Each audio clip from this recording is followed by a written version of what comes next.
So data collection method, interview. Okay. Okay, the interview is a data collection technique. Okay, so the interview method of collecting data involves presentation of oral, verbal stimuli and reply in terms of oral, verbal responses. In other words, you have to have questions asked and you expect answer in written from the participants or informant. So interview is a conversation, chatting, conversation. So exchange of information. You ask questions, you expect in return reply. So that is interview. So all of us already aware, I talk at length when we talk about research design. So in any given research, the purpose can be exploratory or descriptive or explanatory. Exploratory or explanatory or descriptive. So normally you do interview for the purpose of exploratory and also descriptive study. Okay, but is it possible to do for explanatory? Still possible, but very limited. Okay, so why do we decide to use interview? Okay, the very first reason is for exploratory and explanatory nature of your research. Second, when you want to establish good contact with the participant or with the uh, informant, because this participant has got with him or her uh, confidential information which cannot be easily disclosed unless they are being interviewed in person. So when you thought that collecting data using survey is not possible, then using questionnaire is not possible, then interview would be the best option. Now, other reason why do you use interview? Because of the nature of the respondent. Some respondent do not have that literacy level where they can fully understand questions in the form of questionnaire. Okay, for example, if you do research involving um, participants who are actually indigenous people. You know what is indigenous people? Uh, Anybody know what's the meaning of indigenous people? Orang asli, ya. So some of these indigenous people, they are illiterate. Illiterate in the sense that they have not reached the level where they can fully comprehend um, research questionnaire. So therefore you have to do interview, and then when you conduct the interview, you are going to use a language that is most appropriate to them. Okay, so that is the option that you have when you want to collect data. So that's why you conduct interview. Okay, another thing is that sometimes the nature of that person, the nature of that individual, the profession that he is involved with is considered not appropriate to be exposed. Okay, example, if you want to study how um, how policemen, okay, do investigation on criminal activities. Okay, so you do not want to disclose him or his identity, right? So you have to conduct interview in person, or you may want to study about the behavior of people who are involved in certain activities such as drug addiction, okay, or just an example, prostitution. Okay, of course, the best approach is to interview them. Okay, so that will provide you with an in-depth information, and then you can control the tone of that interview, and then you can also get a clearer picture of what you intend to understand. Okay, so situation that is very complex where you cannot create close-ended questions. Remember last week we talked about, sorry, in my video of questionnaire we talked about open-ended, close-ended.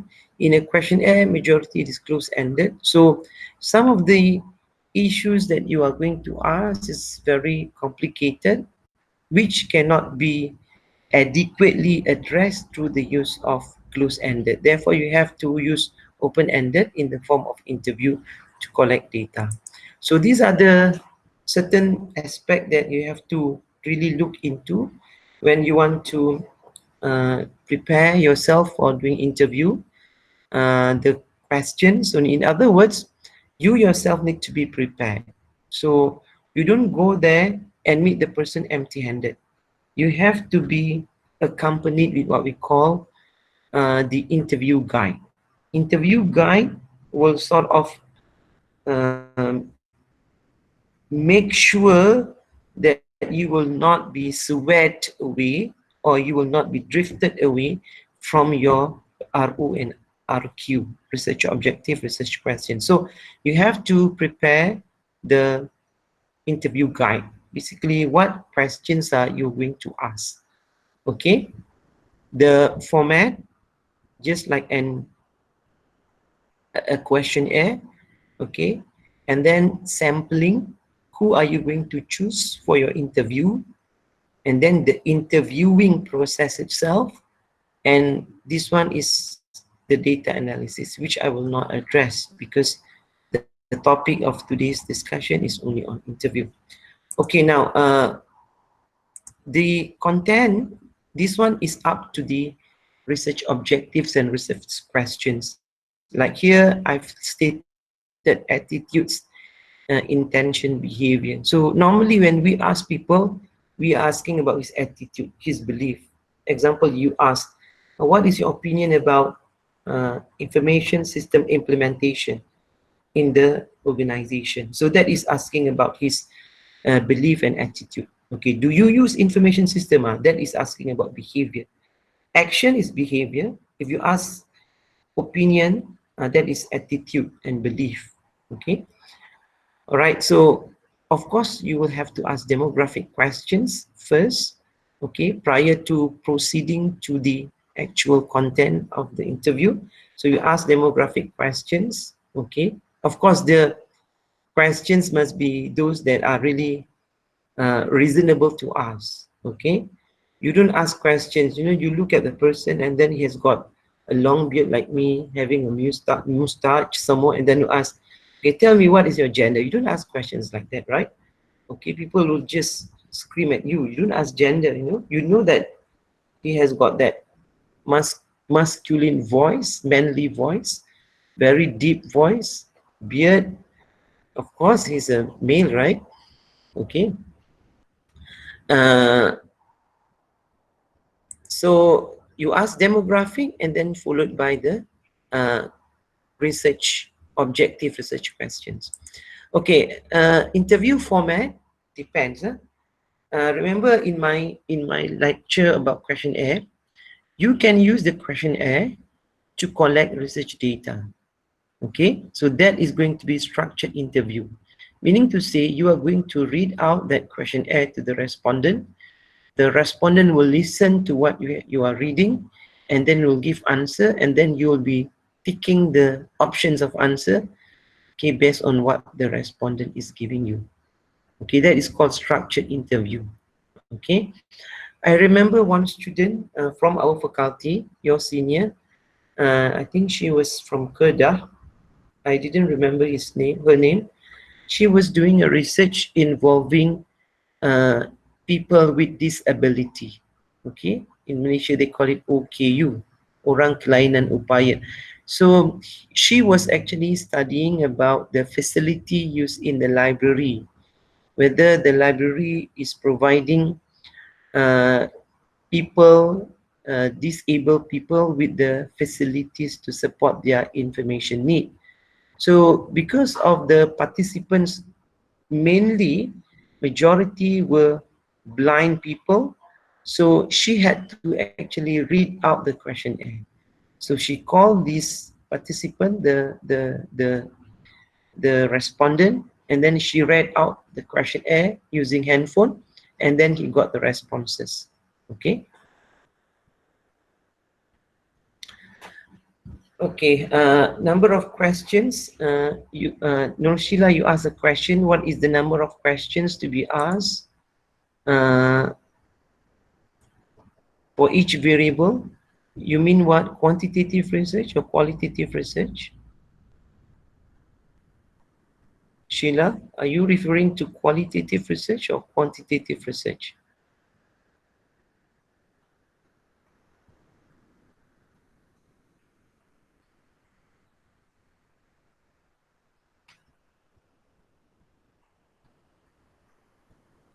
You have to answer that question first, then I can answer you.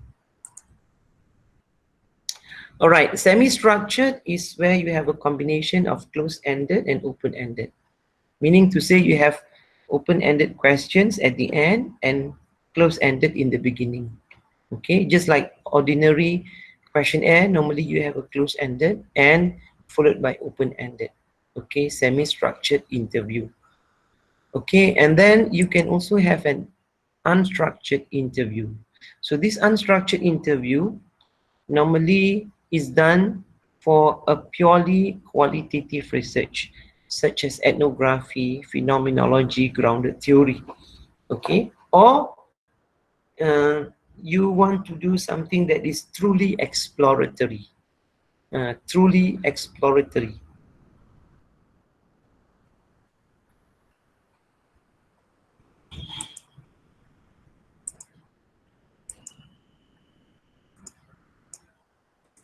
Okay, sample selection.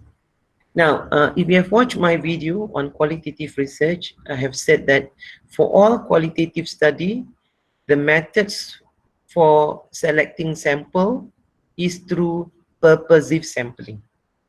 Purposive sampling. Okay, that's the main sampling. So under purposive sampling, and then you can also adopt quota sampling.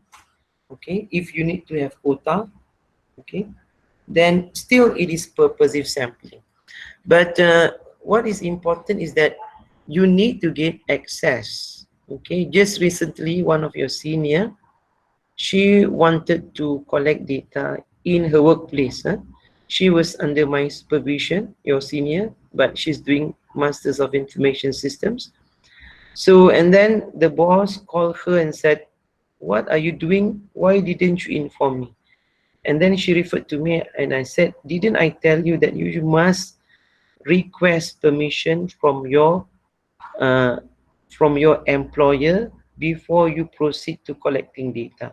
Even though you are an employee there, still you need to follow the proper procedure.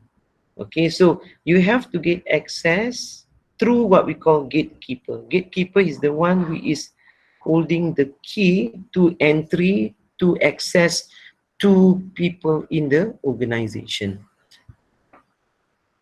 So uh, for any organization, the first person you should be contacting will be the corporate communication officer.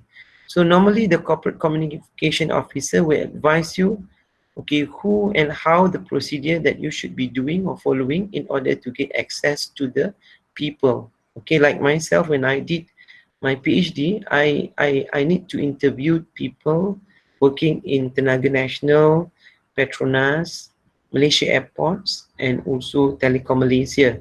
So the first thing that I did was I wrote to the corporate communication officer, and then these people advised me on how uh, I can follow in order to do the data collection. So I managed to interview and then did my preliminary study in this 4 organization through the help of this gatekeeper. Okay, in any interview, you have to have this skill of establishing rapport. Okay, I'll talk about that in my subsequent lecture, but this is the most important thing, okay, in doing interview. You have to have a good uh, uh, relationship, or the best word people use nowadays is that a good blend of chemistry between you and the participant. Now, if you do not have, probably you need someone who is able to assist you during the interview, with you around. Okay, let's say you are doing an interview about something, and you know that you are not good in probing, in asking questions. You are actually the one who is doing that research, but your shortcoming is that in the interviewing part you are not competent to do the interview, because you thought that probably you don't have that skill in establishing rapport. So on that basis, you can engage someone else to do the interview with you around, with your present. Can it be done without you around? Yes, can be done also. That can be done. But if you're not around, then you will not be getting a holistic view of what being discussed. All right. This is a matter of terminology. One is that we call it informant. The other one is called in participant. So informant is actually the interviewee given the opportunity to talk freely about the events. So they can just talk, okay, about the event freely, okay, without being guided by your uh, leading questions. Okay, that is called informant. Whereas participant are interviewer, you directs the interview. That means you guide the participant, okay, through the questions that you ask. Okay, so this is probably guided by the interview guide that you prepare. All right, remember these three different types of research: purpose, okay, exploratory, descriptive. So exploratory, you can use unstructured interview as well as semi-structured. Okay, for structured interview, okay, you can use for descriptive and exploratory. So if you are doing exploratory, okay, and then you are going to do structured interview, that is not making any sense. Okay, just like yesterday, I was asked to review a research proposal, by academician. So this group of lecturers were actually requesting for budget for research grant, and then the topic was very exploratory. Even the title also has got the word exploratory. I thought so, very exploratory. And then, to my surprise, given the nature of exploratory research that this group intend to do, the method that they proposed was using quantitative approach, using structured questionnaire. So I gave my comment. I said what you had proposed for the method was not in line with what you intend to do, because when you are going to do exploratory, there's no way you're going to do structured interview or structured questionnaire. No way, no way. Because it is exploratory. What do we mean by exploratory? Not much is known. You do not have uh, sufficient or rich information about the phenomenon. When you are able to develop questionnaire, meaning to say you have some idea about the phenomenon, that's why you can create close-ended questionnaire. You have the points to write for the questionnaire. So if it is exploratory, you do not have any points to write on the questionnaire. So exploratory is not possible to do structured interview. Okay, now interview. Okay, standardized is structured. That is a different term used. Non-standardized is non-structured. If you look at this diagram, you can notice that quantitative research, you use structured interview as standardized, whereas non-structured, which can be divided into semi-structured or unstructured. Okay, this is for qualitative research, where you collect data through one-to-one interview, okay, or one-to-many, such as focus group. So you can meet the person in front of you in person, face-to-face, or through a medium such as this technology-enabled platform, such as Zoom or Google Meet or WebEx, whatever. Okay, now interview preparation and competence. What are the preparation that you have to really make, and what are the competency needed to become a good interviewer when doing qualitative research? The first is level of knowledge. I'll talk about that in a greater detail in my subsequent lecture. Level of information supplied to the participant, the suitability of the location, the choice of location to do the interview, the researcher's appearance, how do you actually present yourself, how do you actually open up the interview session, and then how do you approach the questioning, how do you actually ask, okay, the participant, and then the nature and impact of your behavior, how do you actually behave when doing the interviewing, that will have actually impact to the uh, responses given by the participant, and then whether you are really attentive in listening to the responses given, and then the scope to test your understanding, and then finally, how are you going to record the data in the interview. Okay, level of knowledge. Level of knowledge, be knowledgeable about the research topic and organization or situational context in which the interview is to take place. Okay, so you yourself need to be well versed about the topic that you are asking about.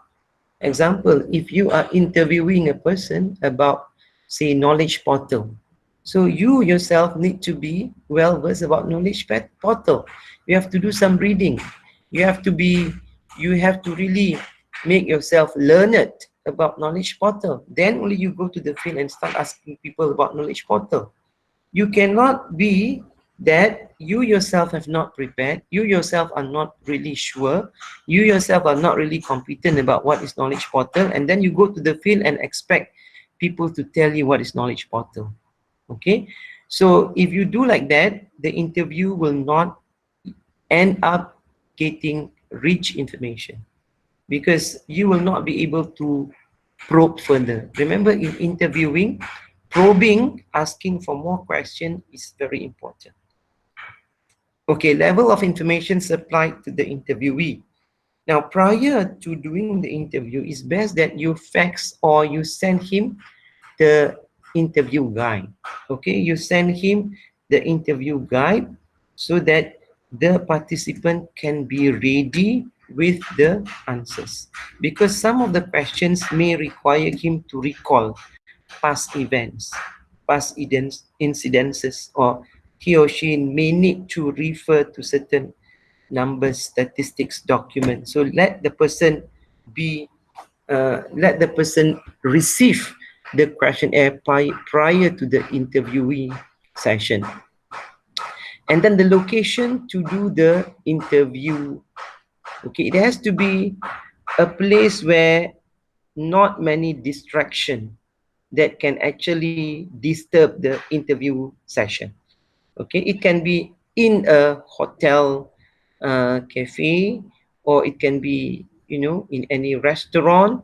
It can be in a very quiet room in the office. Okay, it can be anywhere as long as the interview session will not be easily disturbed. Of course, you may thought that, okay, of course, the best thing is to do the interview in the workplace. Sometimes in the workplace is not suitable, because when you sit in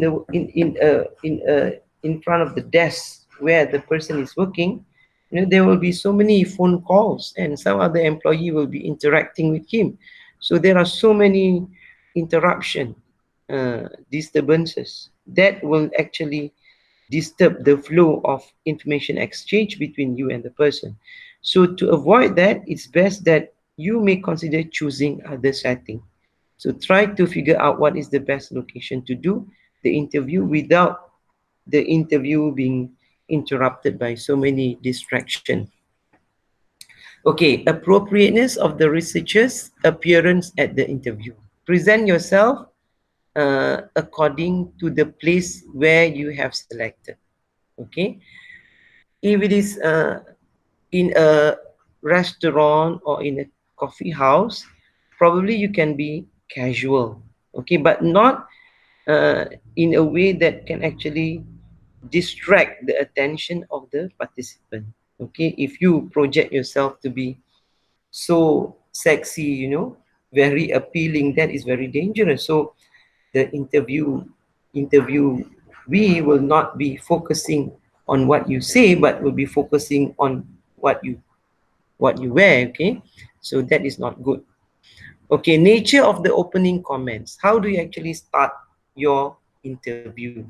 Okay, that would actually portray or exhibit your credibility in asking the question.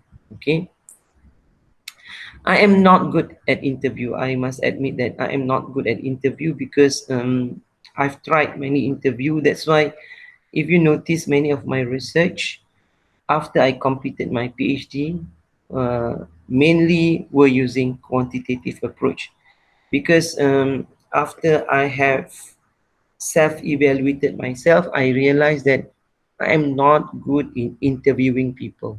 I'm not really good at interviewing people um, because I am a person who likes to work in a fast mode. Okay, and then I tend to cut people lengthy, slow responses, short. Okay, that's why I'm not good at that. Okay, so I have to admit. Okay, now this is a very good example how this particular student, okay, had conducted an interview in relation to opening the interview session. So first, the participant was thanked for considering the request for access and agreeing to the meeting. The purpose of the research and its progress to date were outlined briefly. That means you as a researcher, you have to tell what is actually the progress of the research, what is the purpose of that interview, and then the previously agreed right to confidentiality and anonymity. You have to tell and you have to assure that no name will be explicitly mentioned. Okay, it is only meant for research. Okay, and then participant right not to answer also must be emphasized in case that whatever questions that you ask, respondent or participant reluctant or refuse to answer, so you cannot coerce, you cannot force. Participant was told about the nature of the outputs to which the research was intended. That means what will be the expected outcome of findings and how these findings can benefit them and other stakeholders or other interested parties. To offer the offer to provide summary of the research findings. Okay, after the interview, you summarize and then you send the summary of the interview, as well as after the research is done, completed, you send the findings to the participant. Okay, before the substantive discussion started, okay, the student by the name of Batten again requested permission to undertake the interview. Okay, so this guideline is very helpful. So in case that you may want to do interview, so consider following this approach. Now, approach to questioning. Okay, earlier on we mentioned there are three types of questioning. One is structured, semi-structured, unstructured. Okay, so but what is important in questioning for qualitative study is what we call probing. Probing. So probing means what? You explore further responses from the participant. Okay, so if I ask you a questions, you give me the answer, you take that questions and you start creating a, sorry, I ask a questions to a participant, the participant answer, I take his or her answer and create another question. So that is called probing. Probing means you ask, okay, additional questions based on the answer given. So probing is very, very important because in qualitative research, this term surface, and you have to address this. Uh, it used to be that qualitative research, they have to comply with this what we call saturation requirement. Saturation means you get you get or you reach a point where you cannot get any more new information. So this is the term used to be adopted by many qualitative researchers. But lately, since 2018, many qualitative research textbooks had eliminated the use of the word saturation. So they have used the word rich description. Rich description. So in order for you to obtain rich description, very rich information, you have to do a lot of probing. Ask more questions. So it's not correct that you create a lot of questions and then you throw the questions the respondent asks and then you move to the next questions without even taking that answers to create another question. So that is wrong. Okay, I remember a bunch of students came and see me, wanted to do interview for a group assignment for a project called oral history. So one of the group member contacted me and then said, "Sir, you are chosen to become as our subject for study. So we wanted to interview you. So are you willing to participate?" Okay, I said, "No, no issue. You no problem. You can come over." And then they came over and then they have prepared with them, like 2 or 3 sheets of paper comprising a lot of questions to be asked. And then the person started an interview, okay, by reading out the questions. And then he read out the questions, I answer. And then he read out another question, I answer. And then he read out the next question, I answer. So the process continues till the questions ended. So I said to them, this is not very correct because you must listen to what I said. You have to listen to what I answer and take my answer, create another questions. It's not that you have created all the questions and then you throw at me and expect my answer. This is not a qualitative study. You have done it a wrong way. Okay, but being students, they don't fully understand what I meant. Okay, what can I do? So probing is very important. So remember, take the answers given by the participant, create questions based on the answer. Okay, nature and impact of the interviewer's behavior. So you may consider using phrases like, okay, good, fine, oh, that's interesting. That means you have to make sure that you demonstrate yourself that you are really engaged, okay, quote unquote, really engaged in the conversation. And you are really interested with what the person is saying. So you have to project your facial expression, your body language also should be in line to show interest with what the respondent are saying. Okay, if your body language doesn't really portray that you are interested, you make a lot of movement, you make a lot of uh, uh, unnecessary sound indicating that you are not really very keen and interested. So that will make the respondent to not really sharing what he really wants to share, or probably what he will be sharing is minimum instead of giving the maximum. Okay, demonstration of attentive listening skill. So the best thing to do is always to look at the face. Okay, some of you have that fear to watch the face of the person. Okay, so I read somewhere, okay, the advice was that try not to look into the eyes of the participant. Look in between the eyes.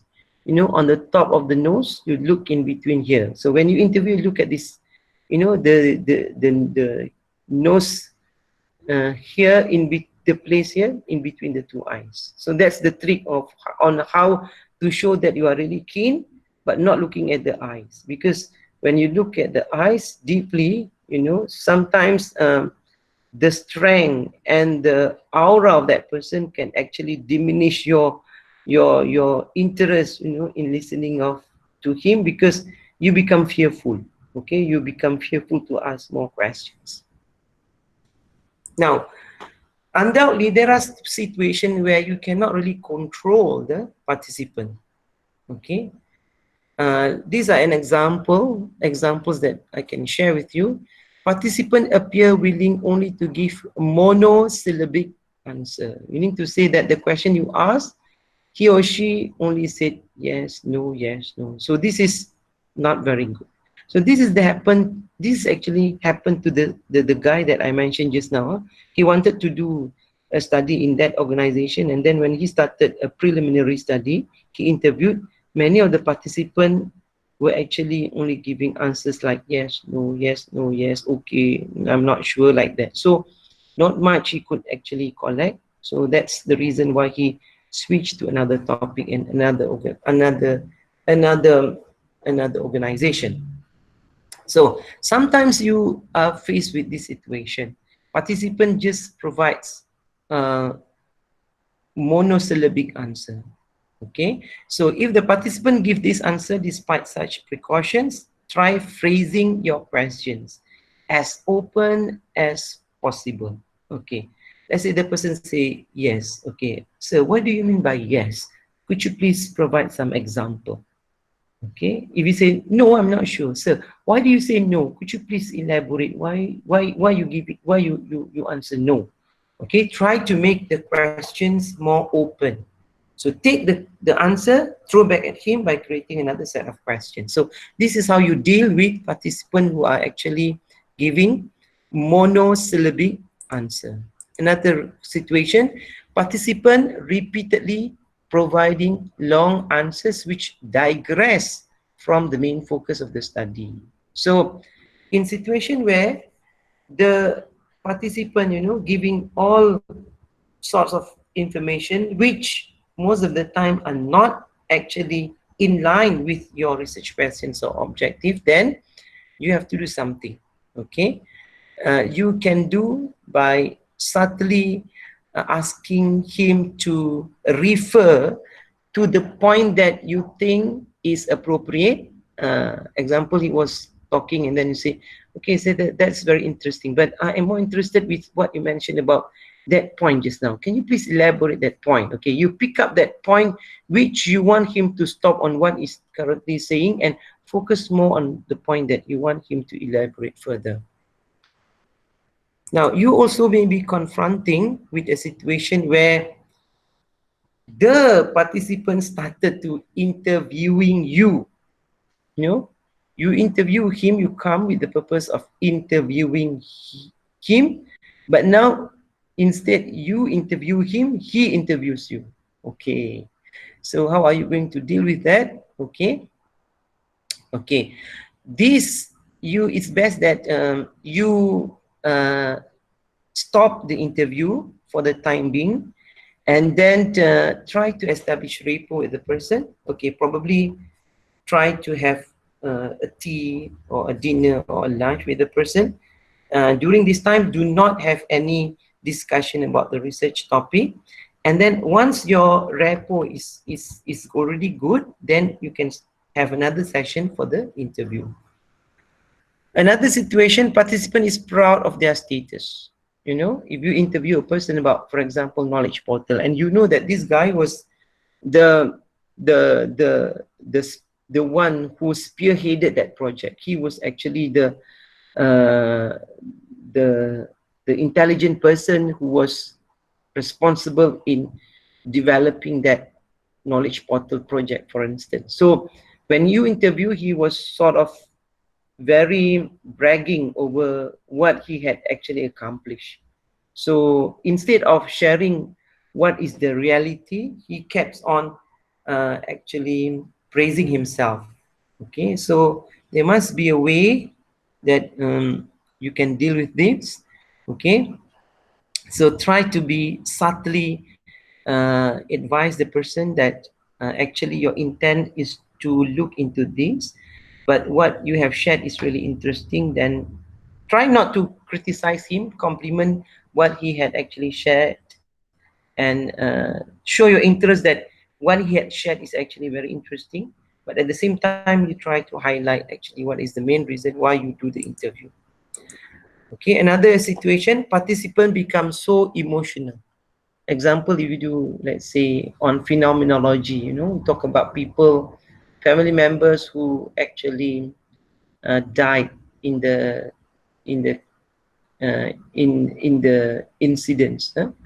So when you ask about the experience, sometimes this participant started to cry because he remembered all those past events, between him and the victim. So this one also will require your ability to control the emotion of the person, okay, and so that the person will not become more sad and try to control the mode and the tone of the interview so that he can sort of stop crying and then continue with what you want to ask.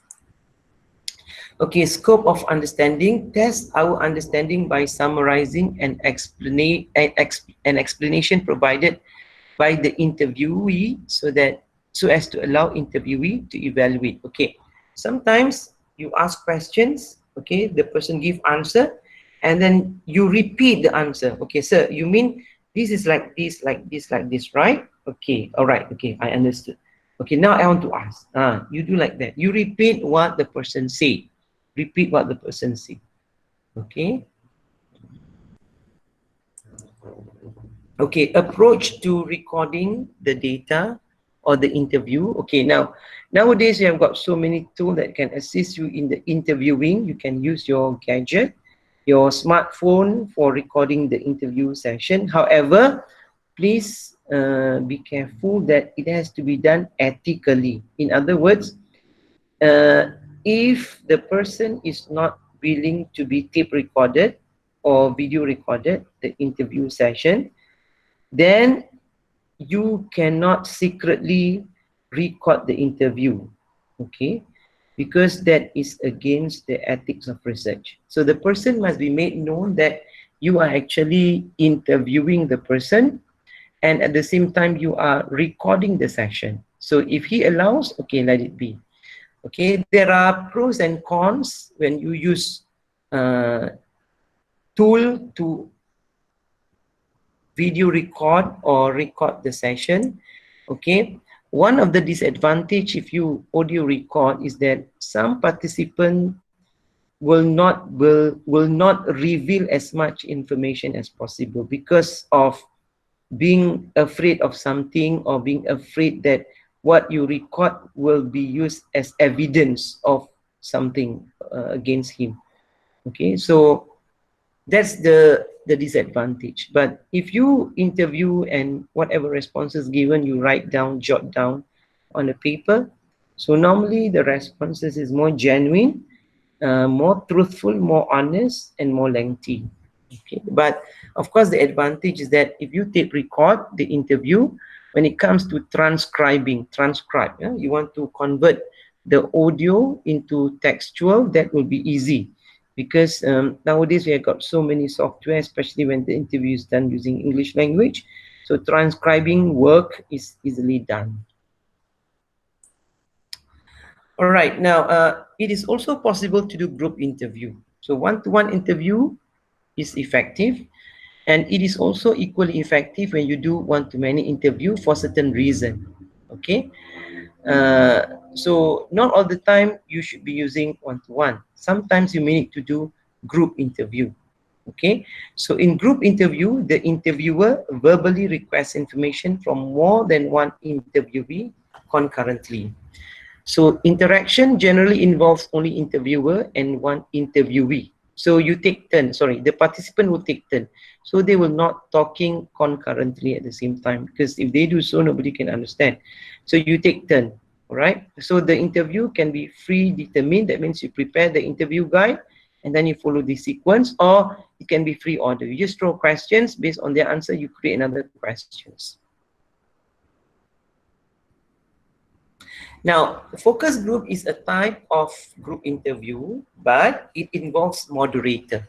It's like a workshop session. So you have got a facilitator or moderator who will actually run the interview session.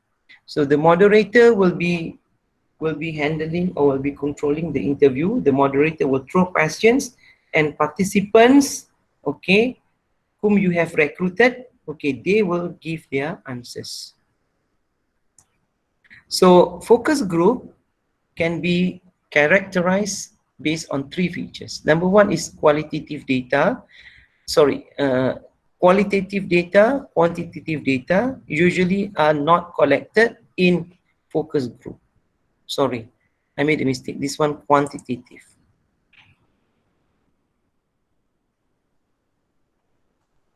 Quantitative data usually not collected during focus group.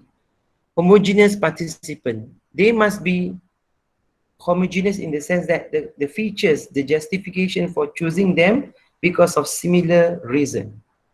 Discussion of focus topic, common stimulus or unifying topic that promotes discussion. In other words, unlike group interview, participants take turns to answer. Let's say I have got 10 people, okay, participant number one answer. When she is done, participant number two answer. When she is done, participant number three will answer. That is group interview. Whereas focus group, you throw the questions among the participants, they can discuss. They can talk between each other, and then they can give you the answers based on the discussion among them. So that is focus group. Some of you have heard about joint application development in system analysis and design. So this is the approach we use. Okay, electronic interview. Nowadays, with this technology, it is possible to do synchronous interview like this, using this medium like Zoom. You use Google Meet, okay? We can use this medium, and this medium is called synchronous. And you can also do a synchronous interview, like you post something on a Facebook, people start commenting. Okay, not on real time, not instantly at any time. So that can be done. Or you send email, the person answer, or you create a forum room in any specific internet web, and people can respond accordingly. So that is asynchronous. Okay, what are the merits of interview? More information in greater depth. Interviewer by his own skill can overcome resistance. Okay, sometimes respondents are not willing to share, but through your creativity and your diplomatic skill, you can actually extract information. Flexibility, the questions can be rephrased over and over again until the respondent truly understand. So besides using interview, when you are interviewing, you can also observe the context. Personal information can be disclosed in an interview. Okay, the sample can be controlled easily. Okay, like you know the person, and then you contact him, you can interview him. If you distribute questionnaire, sometimes respondent will not willing to answer. I remember doing, in my early days of doing research, that was in the year 2000. At that time, internet was not very dominant as of today. So I started collecting data using email. So I sent email to many MSc status company. I want to know their practice in system development. Unfortunately, I did not get good response. Not even one. So that was actually questionnaire. But interview you call, okay, normally quite a number is willing to be interviewed. Okay, however, interview has got some weaknesses also. What are the weaknesses? Okay, very expensive. Okay, sometimes it is very difficult to handle focus group and also group interview, and then it is very time consuming. Okay, and then it has also a lot of researcher bias. Instead of probing further, some researcher will interpret himself what the respondent said. Okay, the presence of the interview may affect the truthfulness and honesty of answers. Sometimes, you are somebody who is close to the top manager, and then you are being given permission because the manager knows you very well, and then you are afraid of something, you are not willing to share. Okay. Under the interview method, the organization required for selecting, training, and supervising. Okay. Sometimes you may engage research assistant to do the interviewing for you. Okay, so the training is also very tough because the ability competency of each RA research assistant differ, so it's not easy. Okay, effective interview presupposes proper rapport with respondent. So you have to have good rapport. If you do not have that skill, forget about doing an effective interview. All right, we are done with the interview topic. Oh, I took about 1.5 hours to explain. Is everybody clear?